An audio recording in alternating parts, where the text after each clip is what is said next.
നമസ്കാരം. ആയുർ സമൃദ്ധിയുടെ പുതിയൊരു വീഡിയോയിലേക്ക് എല്ലാവർക്കും സ്വാഗതം. ഇന്നത്തെ വീഡിയോയിൽ പേവിഷബാധയേറ്റ് മരിച്ചൊരു സ്ത്രീയുടെ ഒരു കണ്ടീഷനാണ് ഞാൻ സംസാരിക്കാൻ പോകുന്നത്. എല്ലാവരും വീഡിയോ അവസാനം വരെ കാണാൻ ശ്രമിക്കുക. ഇതിനിടയ്ക്ക് ഒരു 44 വയസ്സുകാരി പേവിഷബാധയേറ്റ് മരിച്ചൊരു സംഭവം ഉണ്ടായിരുന്നു. അതായത് അവരുടെ കുട്ടിക്കും ഈ നായിൽ നിന്നും കടി കിട്ടിയിട്ടുണ്ടായിരുന്നു. പക്ഷെ കുഞ്ഞിനെ പെട്ടെന്ന് ഹോസ്പിറ്റലിലേക്ക് കൊണ്ടുപോയിട്ട് ആ ഒരു കുത്തിവെപ്പ് നടത്തിയിട്ടുണ്ടായിരുന്നു. പക്ഷെ ഈ സ്ത്രീക്ക് ആക്ച്വലി ആ ഒരു വളർത്തു നായിൽ നിന്നും നഖം കൊണ്ടൊരു പോറൽ കിട്ടിയിട്ടുണ്ടായിരുന്നു. പക്ഷെ അത് ആരോടും തന്നെ പറഞ്ഞില്ല. പറയാതെ എന്താ സംഭവിച്ചത്, ആഫ്റ്റർ കുറച്ചൊരു ഡേയ്സ് കഴിഞ്ഞതിന് ശേഷം ആൾക്ക് വല്ലാതെ ക്ഷീണം വരാൻ തുടങ്ങി. അങ്ങനെ കുറച്ച് കോംപ്ലിക്കേഷനിലേക്ക് എത്തിയത് മൂലം വീട്ടുകാർ ഹോസ്പിറ്റലിലേക്ക് കൊണ്ടുപോവുകയും അപ്പം അവിടെ നിന്നും മനസ്സിലാക്കാൻ പറ്റി പേവിഷബാധയാണെന്ന്. പെട്ടെന്ന് തന്നെ മരണത്തിലേക്ക് പോവുകയും ചെയ്തിട്ടുണ്ടായിരുന്നു. വളരെ ഗൗരവമേറിയിട്ടുള്ളൊരു വാർത്ത തന്നെയായിരുന്നു അത്. അപ്പോൾ എല്ലാവരും ശ്രദ്ധിക്കേണ്ട ഒരു കാര്യം, ഇങ്ങനെയുള്ള വളർത്തു മൃഗങ്ങളുമായിട്ട് നിങ്ങൾ നല്ല രീതിയിൽ ഇടപെടുന്നുണ്ടെങ്കിൽ അതിൻ്റെ ഉമിനീരിൽ നിന്നോ അല്ലെങ്കിൽ നഖത്തിൻ്റെ പോറൽ കൊണ്ടോ അത് കടിക്കുകയാണെങ്കിൽ അതുവഴിയോ നമ്മൾക്ക് പേവിഷബാധ ഏൽക്കാൻ ചാൻസസ് ഒരുപാട് കൂടുതലാണ്. നമ്മുടെ വീട്ടിലുള്ള പട്ടിയായാലും പൂച്ചയായാലും ചിലപ്പോൾ അത് പുറത്തുള്ള തെരുവ് നായ്ക്കളുമായിട്ട് കോണ്ടാക്ട് അല്ലെങ്കിൽ ആ ഒരു കടി അവിടെ നിന്ന് കിട്ടിയിട്ടുണ്ടെങ്കിൽ അതുവഴി മനുഷ്യരിലേക്ക് അത് പടരും.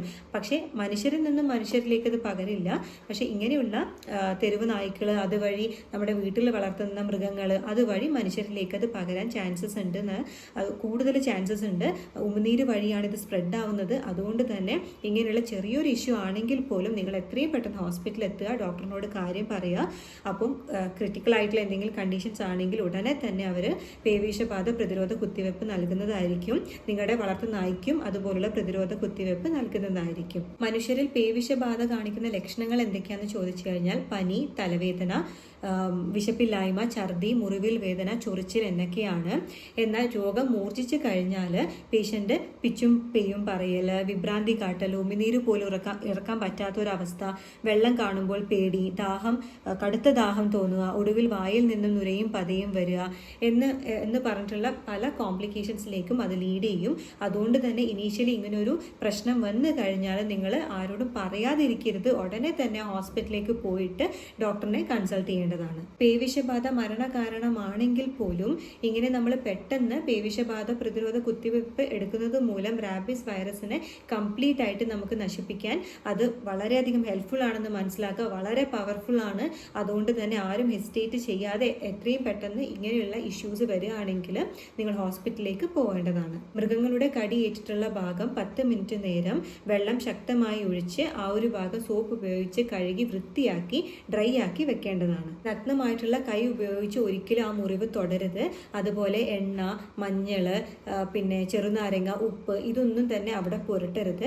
എത്രയും പെട്ടെന്ന് ഇങ്ങനെ ക്ലീനായി കഴുകിയതിന് ശേഷം നമ്മൾക്ക് അണുനാശിനി ഏതെങ്കിലും ഒരു അണുനാശിനി അവിടെ പുരട്ടി കൊടുക്കാം. എന്നിട്ട് എത്രയും പെട്ടെന്ന് തന്നെ നമുക്ക് ഈ ഒരു പ്രതിരോധ കുത്തിവെപ്പിനായിട്ട് ഹോസ്പിറ്റലിലേക്ക് പോവേണ്ടതാണ്. ആദ്യ കുത്തിവെപ്പ് കഴിഞ്ഞാൽ 3-ാം ദിവസവും പിന്നീട് 7-ാം ദിവസവും 28-ാം ദിവസവും തുടർ കുത്തിവെപ്പ് നടത്തേണ്ടതാണ്. പേവിഷബാധയുള്ള വന്യമൃഗങ്ങളായാലും വളർത്തു മൃഗങ്ങളാണെങ്കിലും അവരുടെ ഉമിനീരിൽ നിന്നാണ് ഇത് സ്പ്രെഡ് ആവുന്നത്. ഇങ്ങനെയുള്ള ഈ റാബീസ് വൈറസ് മനുഷ്യരിലേക്ക് മാത്രമല്ല, ഈ ഒരു വന്യമൃഗം ആക്ച്വലി ഒരു സ്ട്രീറ്റ് ഡോഗ് നമ്മുടെ വളർത്തു നായയെ കടിക്കുകയാണെങ്കിൽ അതുവഴി അങ്ങനെ സ്പ്രെഡ് ആവുന്നു. ആ വളർത്തു നായയുടെ നഖമോ തുപ്പലോ അല്ലെങ്കിൽ കടിയോ ഏറ്റിട്ടുണ്ടെങ്കിൽ നമ്മൾക്കും അത് പെട്ടെന്ന് തന്നെ നമ്മുടെ ശരീരത്തിലേക്ക് ബാധിക്കും. എത്രയും പെട്ടെന്ന് ഈ പറഞ്ഞിട്ടുള്ള കാര്യങ്ങളൊക്കെ ചെയ്തിട്ട് പെട്ടെന്ന് തന്നെ ഹോസ്പിറ്റലിലേക്ക് പോകേണ്ടതാണ്. എന്തെങ്കിലും ഡൗട്ട് ഉണ്ടെങ്കിൽ നിങ്ങൾക്ക് കമൻറ്റ് ബോക്സിൽ നൽകാവുന്നതാണ്. സോ അടുത്തൊരു ദിവസം കാണുന്നത് വരെ നന്ദി, നമസ്കാരം.